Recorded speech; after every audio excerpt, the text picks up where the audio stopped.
Chairman. जब हम मीना पहुंचे तो वहाँ तकलीफ हुई। अगर हमने यहाँ डिपॉजिट किया पैसा, इसमें कोई शक नहीं, हमने किया, मगर वहाँ थोड़ा बहुत इंतजाम भी होना चाहिए था।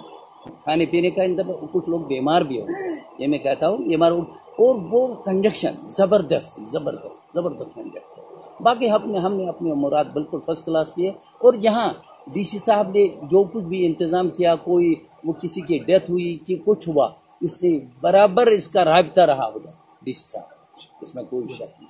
यह है आपका ये मशकूर हूँ। और मैंने भी दुआ की वहाँ इस कौम के लिए, यहाँ के नौजवानों के लिए, अल्लाह ताला इनको राह रास पर लाए और वो अपने कौम के लिए वो नेक काम करे। बस यही मेरी गुजारिश।